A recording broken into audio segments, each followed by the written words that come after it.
This is our treasurer tax collector who has been absolutely patient. 7.20, consideration of resolution authorizing the chair of the board to approve and direct the tax collector to sell or public auction via internet tax defaulted property, which is subject to the power to sell in accordance with Chapter 7 of Part 6 of Division 1 of the California Revenue and Taxation Code, and approving sales below minimum price in specified cases. Mr. Sullivan. Good afternoon. Patrick Sullivan, Treasurer Tax Collector. Thank you again for the opportunity to bring this forward to your board today. As you already stated, this is the authorizing resolution for the Chapter 7 sale. There's 944 properties at this point that are slated for the auction. Just to give a little background on what these are, this represents the remaining inventory of properties within the county that are over $5,000 in value and have not been offered in the last 6 years. It also is the remainder of what has not been offered in the city of Clear Lake, regardless of the value. So this is basically getting through the last of the unauctioned properties or properties we haven't attempted to recently auction in city of Clear Lake, and as well those properties around the county that are of some value. Anything under 5,000 is generally the paper subdivisions at this point. There are other properties sprinkled throughout the county that fall in that category. So we wanted to have one last sort of clean auction where the properties are theoretically viable or were asked to be on here by the city. After this, in the future, there's going to be some other steps we're going to need to take to address how to run those auctions and figure out those properties. So I just want to let you know that was the methodology that went into selecting these properties. You'll also note there's a significant number of properties that are a deficit sale or a potential deficit sale where we've adjusted the minimum bid now. And just to highlight on that sheet, it shows number of times offered, either one or two typically. That's just in recent history. Many of these have been delinquent for several decades and were previously attempted to sell on auctions. But they're before the megabyte system. We don't know exactly when those were. It would require significant research. So we just listed the ones that we had awareness of. So that's why, if you note, some of the prices are set quite low, and that's because there have potentially been several auctions on some of these properties. So I'm happy to answer any questions. We did also, I should note, have to bump the sale back. Our vendor is not yet done with doing the parties of interest research, basically our title reports that come back that tag who the interested parties are. We don't have that information yet. So we've pushed the sale back to May 30th, which is basically as far as we can go without having to recalculate everything and pull this off before the end of the fiscal year. So yeah, again, if there's any questions, I'm happy to answer those. Any comments or questions? So I do have a request. I request that we pull property 039-281-530. And I am going to attempt to share my screen to explain as to why that is the case.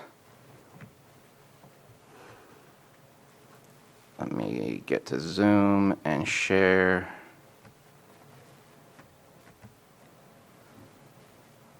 So as you can see, this property right here that I'm clicking on is a property that covers almost 7 other properties, folks that have built houses over multiple of those properties that kind of overlap. This was originally, I believe, in speaking with Mr. Sullivan, a well with potentially an easement access to the well. I am working with the city of Clear Lake to potentially purchase this and dissolve this property. The idea of selling this to another private individual where they can start deciding to do whatever they want on their property and impact almost 8 other properties, I think is a disservice to the community to keep this on the tax sale. Appreciate Mr. Sullivan somewhat being forced to place all of these on the tax sale, but I request that this item be removed so that we can do a more appropriate action on this property. And I know that we have had multiple conversations regarding this property, so this is not anything surprising to Mr. Sullivan. Yes, and I would add there could be other parcels like this out there, and this same principle would apply potentially to how I will attempt to address the paper subdivision lots, where I am mandated to bring this forward, I have to make an attempt to sell it. I have to ask your board to consider the sale. But at the same time, I would recommend not selling it. Selling that property in a tax sale could lead to some really unfortunate consequences for all of the residents on that block. So I understand Supervisor Sabatier's position, and I think it's probably appropriate to work with the city on that. And just to be clear, you brought the property to my attention prior to putting it on the list because it stands out.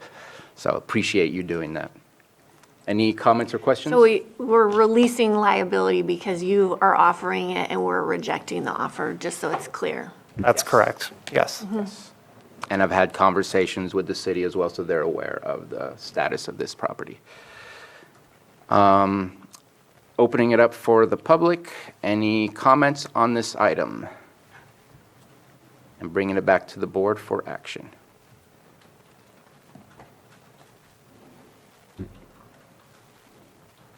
I'll go ahead and offer the resolution with the exclusion of the 039 Oh, sorry that I, 281 530, right?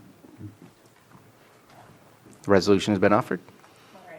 Supervisor Crandall? Yes. Supervisor Green? Aye. Supervisor Pyska? Yes. And Supervisor Sabatier? Aye.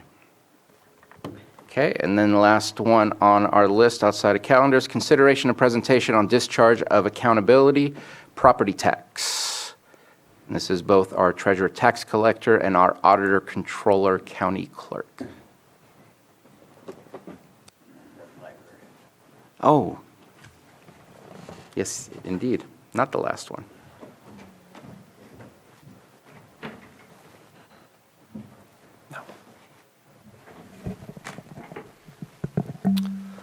So, good afternoon.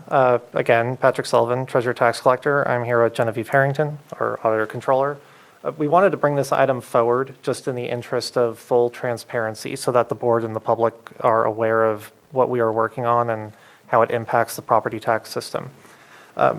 As the memo is explained, there are some issues going back to when the Megabyte software system was installed here. Once we migrated our data in, what happened is not all delinquent records were migrated into the Megabyte system. So there have been properties that were delinquent, essentially in the before 1999 to 2001, in that period where we were converting, that don't have the older records associated with them. Some do, some don't. So some records of delinquent properties, let's say the property went delinquent back in the 70s or 80s, we may only have the delinquent years from 1999 on. There's no rhyme or reason to it. We don't know why some were uploaded, some weren't. We understand there was going to be an effort in the past to finish that conversion, but it's incomplete. And what we've learned is that the paper records that we have for backups, those are incomplete. And those records show not just the history of liabilities, but also potentially payments.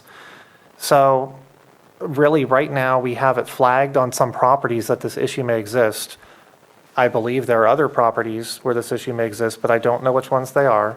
I really don't have any way to, even if we were to go into the basement of the garage back there into storage and go through all the boxes, we would never know if we've actually completed the picture of what's out there. So it's our recommendation that these debts be discharged at this point. So I've brought forward this recommendation to Ms. Harrington, and I don't know if you want to chime in at all. Sure, just that, we discussed the approach and that it's just inappropriate to pursue these bills, assessment, I don't even know what to call it, this partial data, I suppose. And so, I recommend we discharge it. And just to be clear, the discharge we're working on is only going to impact those debts that are not in the system. So it actually doesn't result in us taking any action. We'll do basically a memo certifying what we've agreed to, but this is an unusual discharge. Normally, we're identifying a specific amount of debt, and that's part of the reason we wanted to bring it forward in a public item, is that this is the opposite of the normal approach. We don't know what the amount of the debt is, and the level of investigation and cost in determining it is what makes this worthy of a discharge of accountability. So again, if your board has any questions, we're happy to answer them. Okay. Any comments or questions? Thank you very much for the presentation. Supervisor Green? Well, if you can't, well, it's hard to discharge a debt you can't calculate. So as you work on this discharge that ain't a discharge, what's the ultimate deliverable? You know, do you just, it's gone, and then whatever paper trail you pick up later, you know, from that will become the new baseline? I guess I'm unclear, having determined, and I don't know how many parcels you're talking about, and you may not even know how many parcels you're talking about. But if you're saying we have a big old data gap of 2+ years that you have no idea what's going on, I would accept that, number one. But you're working on a discharge project, it sounds like. So what are you going to do at the end of this tunnel? Anything after this date. Yeah. That's really easy. So I think the final step here, yes, is going to be agreeing on a date, that anything before that date is going to be discharged, and probably wording to the effect that it's not in the system as of that date, that we will not be including it. It would be problematic, for instance, there's about 400 parcels I'm aware of that this is happening on, and they're all delinquent. And for instance, some of them are in the sale. So if we were to not discharge them, I really couldn't even complete the tax sale, because I don't know. If someone were to walk into my office right now and wanted to pay it off, I wouldn't even know what amount to give, because I can only give the amount based off what we have. So yeah, the discharge we finally set will be a date specific. What is in the system is the record. Anything outside of that, prior to that time, whatever the conversion date is, we'll have to exclude. So, Releases from the right, responsibility in general. it releases, yeah, that's a good point. It releases my office from the responsibility of having to collect it. In a way, the debt never really goes away in a discharge. It just relieves the county officer of the obligation to collect on it. It would bring this process to a standstill, because if I give someone an amount that's wrong, that puts the county in a difficult position, and one that we don't want to be in with our taxpayers. And most of the properties involved in this are already upside down. These are properties that were delinquent in the 70s, 80s, 90s, even the 60s, and have been delinquent ever since.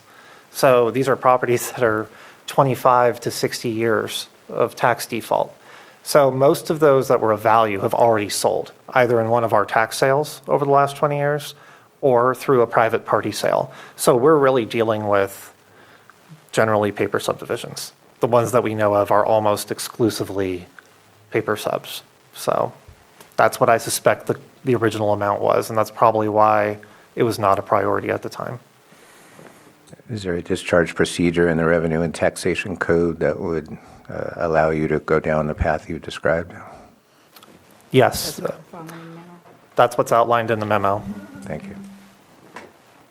Any other comments or questions regarding this? And so how many of these are you considering again? It's unknown. Unknown? The amount of properties? Yeah. It's really going to be like prior to 01. I suspect, yeah, I mean, we're aware of about 400. I That's- suspect there couldn't be more than 600 or 700 based off what I'm aware of, but I'm reluctant to even. That's state all I that. was looking for. Yeah. That's all I was looking for. You know, I know that there was a document about paper subdivisions about 10, 15 years ago on our end for a plan for that. So I don't know. I think it's something to consider, not on your end, but for us, you know, to deal with that. I know a lot of them are in my district, so. I know when I started looking into the defaulted tax properties and I ended up in the dungeon trying to come up with some documentation, it's hard to say that people, when looking at a property tax default that was going to go on a tax sale, actually went into the dungeon, which is a storage room, but it's kind of underground, that they actually went there to find out all the past tax defaulted amounts. So if they paid off, if we find something, does that mean that it's already been paid, not paid? And I think everything about it is unknown. It's unfortunate. Luckily, it's not like we're going back 10 years and cleaning everything out. We've been using this for at least 20 years. And so the up-to-date stuff is still live and continued it's all that historical stuff, pre-computers, unfortunately, but that's part of the problem. And so I think that it's a necessary thing to unburden ourselves of. And I think overall what this discharge means is free storage space for you to be able to fill up with other things. Because that's the only benefit that I see out of it, other than you're no longer having to take a look at those things. But it's I think it's a necessary thing for us to do, focus on what can be collected and move on. So appreciate you bringing this to us. And just so I can make the statement, and we talked about this when we talked about this item before, this is not a low value anything. This is only about discharging prior amounts in the past. Result of not having a low-value Yeah. ordinance, I would say. Yes, this is Yeah. mostly the result of not having a low-value ordinance. would be a Oh, fair way touche. to frame it. No, I don't, yeah, that is, yeah. If there's no further comments, Supervisor Green, is that still up or new? Okay. Then opening up for public comment. And seeing none, you're not looking for any action, just letting us know what your plan is. Appreciate you letting us know. All right, thank you.